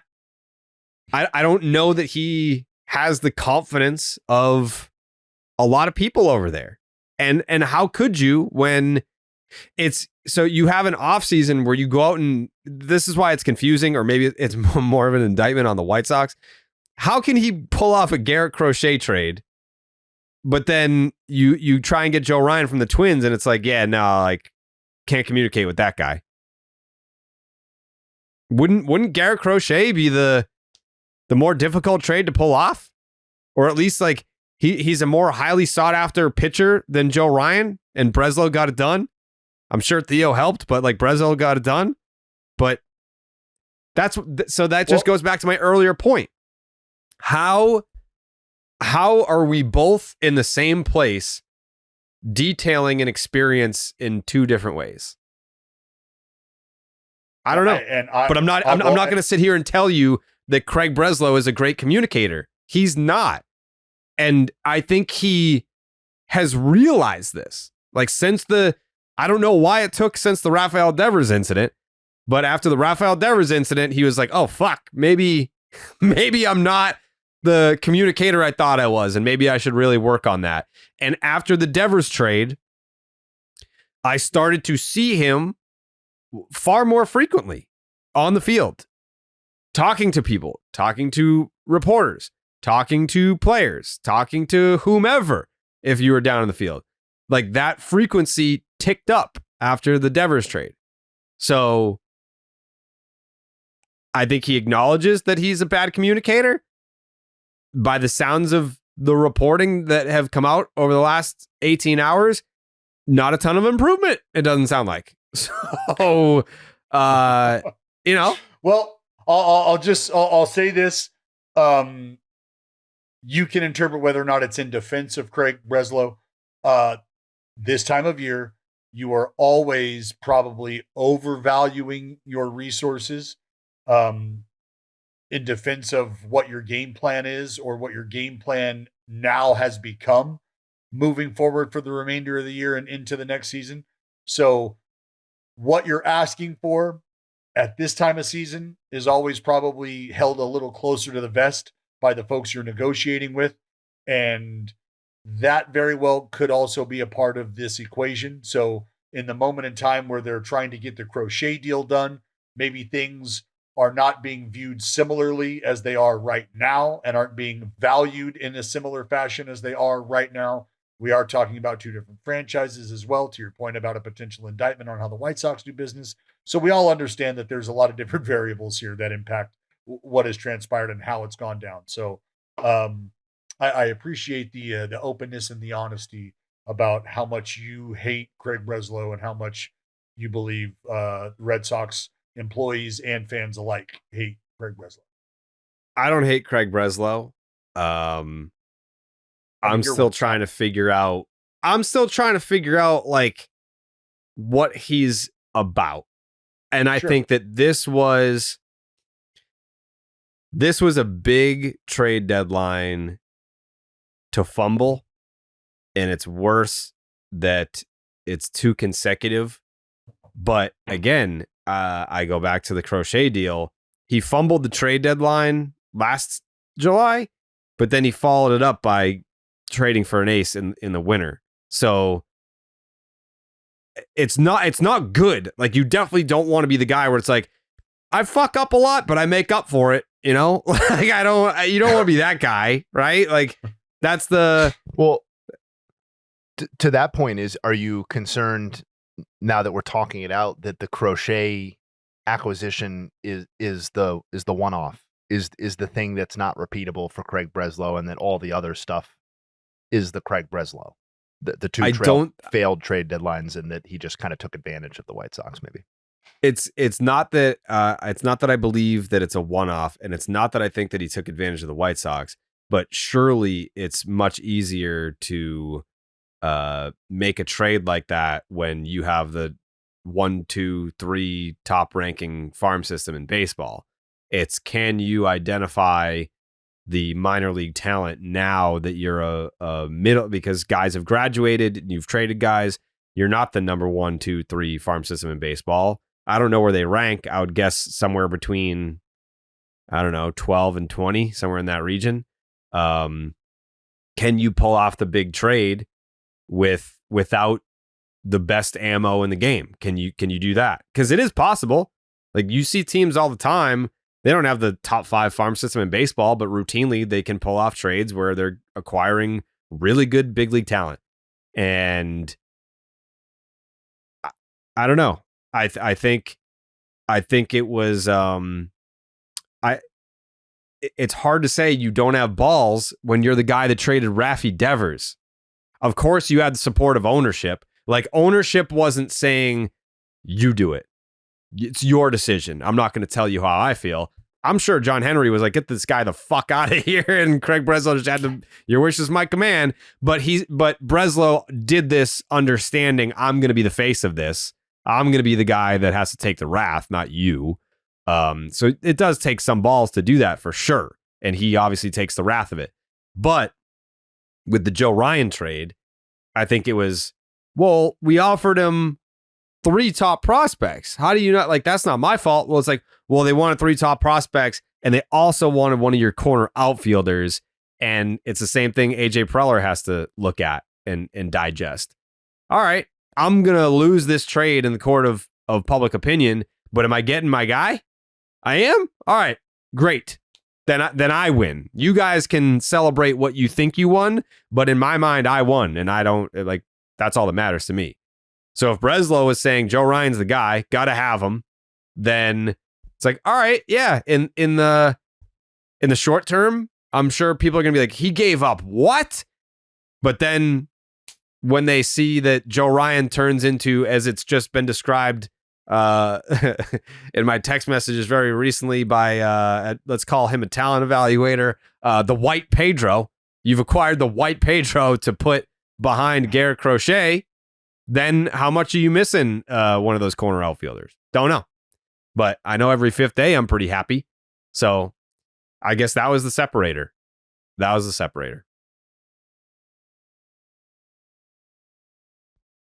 Sorry, bud. Don't be sorry, because, I mean, for me... That was a good BetterHelp session, I feel like. Yeah. For me, call me delusional, but it's like, okay, like, you've at least laid some of the framework to maybe revisit this in the offseason. He has 2 more years of control after this. It's not like he's an impending free agent. You weren't trying to negotiate the trade of a rental player. I think, this is a guy that you call the Twins up again and say, how do we get this done? Like, they clearly have a large affinity for the player. I don't think that just goes away because you had one trade deadline where you couldn't get the job done. I'm sure they revisit it this winter, and I don't know. Does Theo get involved this time? Like, does Theo say, like, all right, fine, don't talk to him, talk to me. Well, like, let's figure this out. Is that a scenario? I don't know. I mean, that's why you bring help in, right? The other thing, too, Dallas, that I think could play out here is the Minnesota Twins traded everybody. So Joe Ryan is going to sit there in purgatory for the next 2 months. What if Joe Ryan says, I don't really feel like being here through a rebuild. Like, can you get me out of here too? And then like, all right, well, back to the table. You could very well watch Minnesota turn into Miami. They traded what, 11 players?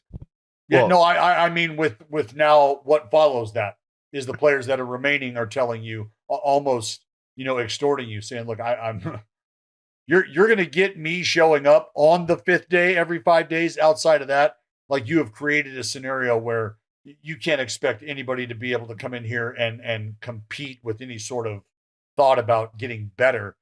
You got to get me out of here. I'm not going to toil here while you try to figure out how you want to manage this movie. I'll take it a step further. I don't think what you guys are speculating on is even going to be speculation. I think it is just what is going to be. Like, I think we are going to get to the offseason and Joe Ryan is going to be traded.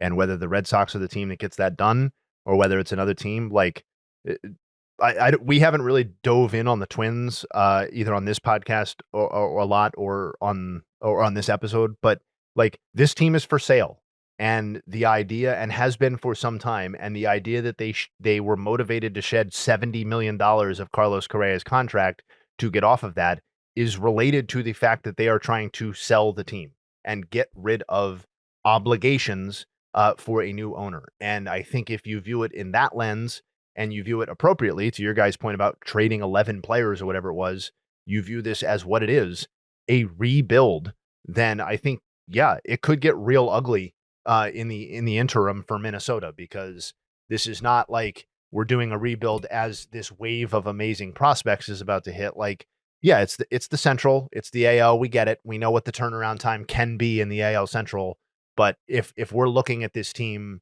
as like closer to the White Sox next season than we are the other 3 teams in the division, I think that's more likely actually than it is unlikely. I mean, there's just not a lot of talent left over here or coming anytime soon, particularly when you factor in moving off Joe Ryan.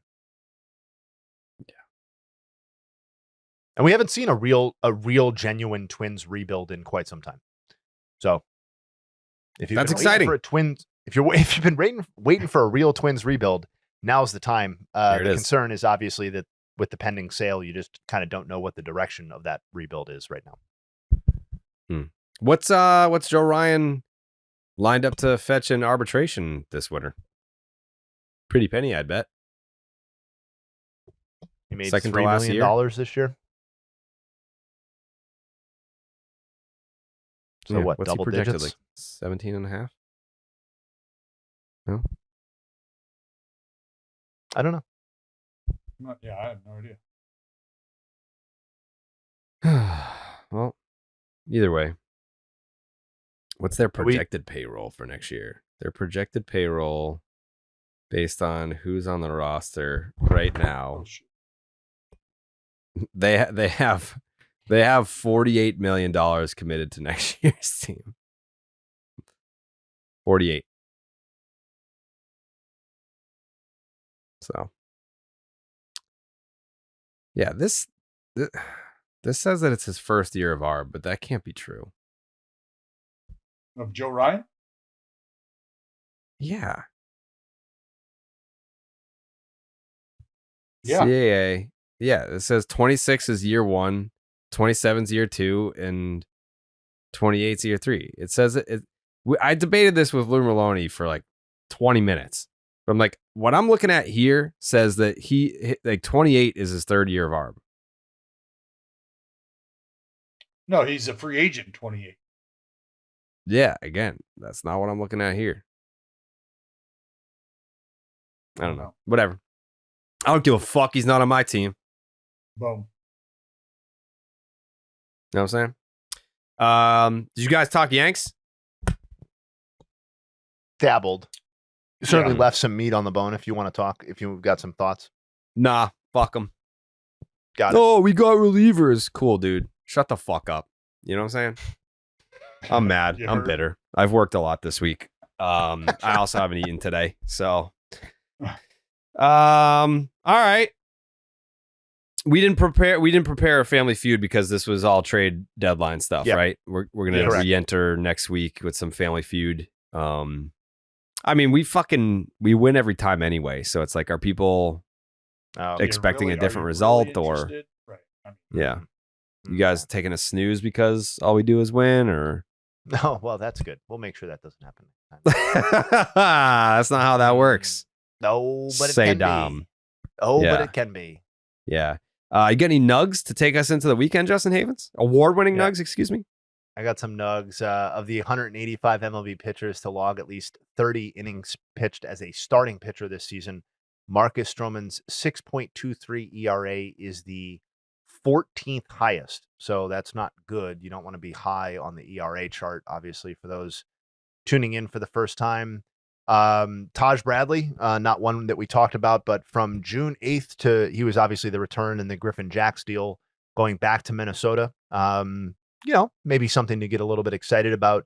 From June 8th, 2024 to June 1st, 2025, Bradley posted a 3.80 ERA and 2.5 FWAR across 182 and a third innings pitched and 32 starts. So a full season's complement.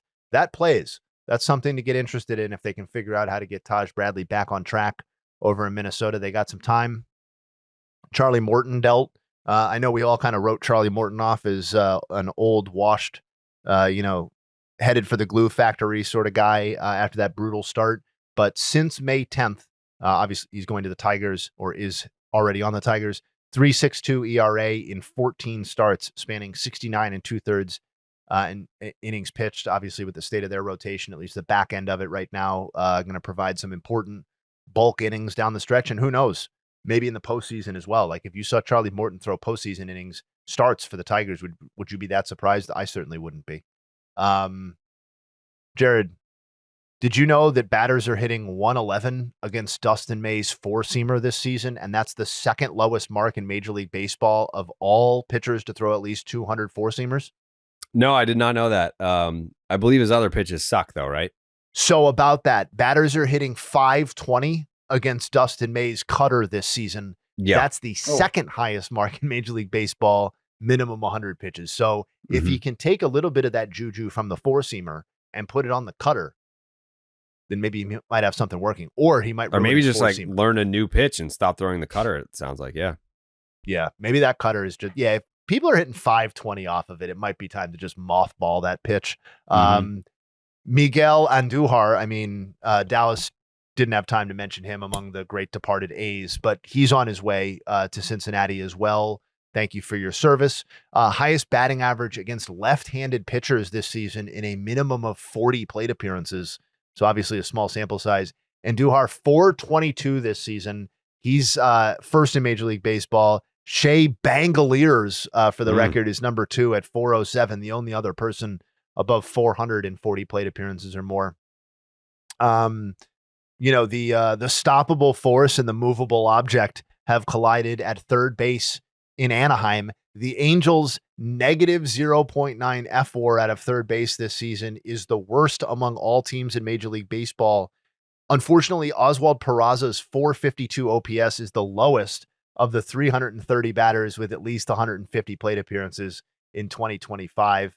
Not good. What was the... Dallas. Just a quick check-in. Pete Alonso's 141 batting... We're pivoting here. No more trade deadline stuff.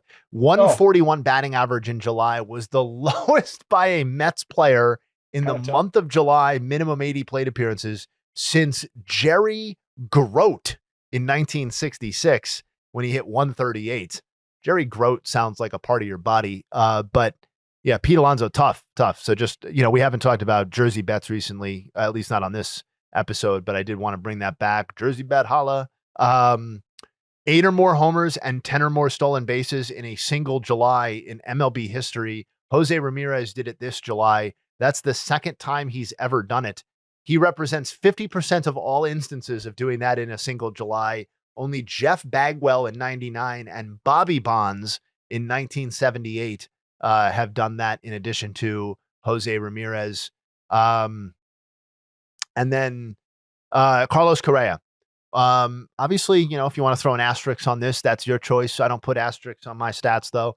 One of 9 players in MLB history to have an 850 OPS or greater in at least 300 career postseason plate appearances.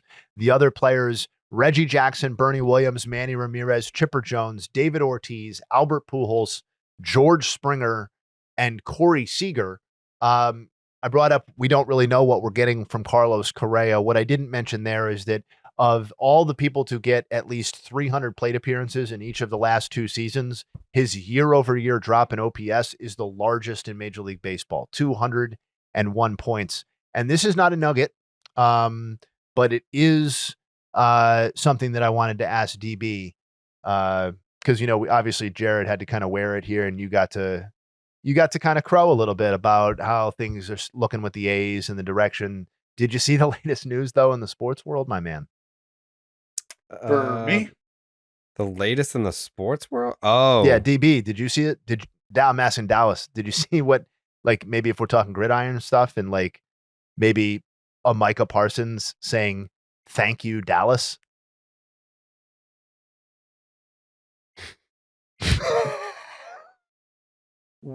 Hold on. What?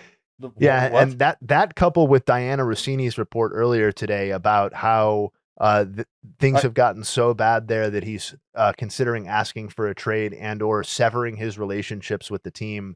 That was earlier today, and now he has recently tweeted as of 2:16 Eastern Time, "Thank you, Dallas," with quite a statement.